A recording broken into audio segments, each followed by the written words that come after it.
श्रीमन्नारायणीयं दशकं 16 नरनारायणयोः அவதாரக தக்ஷ யாகः च நரநாராயணரின் அவதாரமும் தக்ஷனின் வேள்வியும். ஸ்ரீஹரயே நமக. கோபிகா ஜீவனஸ்மரணம் கோவிந்த கோவிந்தா.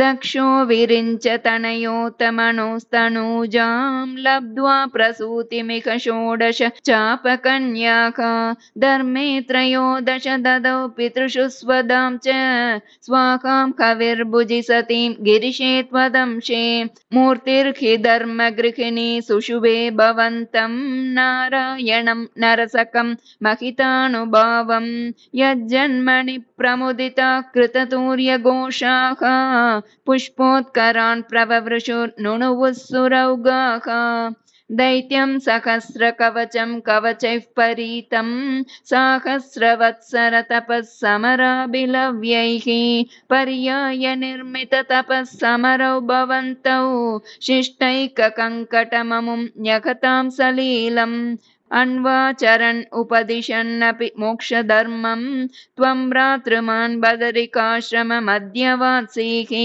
शक्रोत ते शमतपोबलनिस्सहात्मा दिव्याङ्गना परिवृतं प्रजिगायमारम् कामो वसन्तमलयानिलबन्धुशाली कान्ताकटाक्षविशिकै विकसद्विलासैः विद्यन्मुहुर्मुहुरकम्पमुदीक्ष्य च त्वां भीतस्त्वयात जगदे मृदुकासभाजा भीत्याळमङ्गज वसन्तसुराङ्गणावो मन्मानसन्त्विह जुषध्वमिति ब्रुवाणः त्वं विस्मयेन परितस्तुवतामतैषां प्रादर्शयस्व परिचारककातराक्षीः सम्मोहनाय मिलिता मदनादयस्ते त्वद्दासिका परिमलैः किल मोहमापुः दत्तां त्वया च जगृहुस्त्रपयैव स्वर्वासि गर्वशमनीं पुनरुर्वशीं ताम् दृष्ट्वोर्वशीं तव कथां च निशम्य शक्रः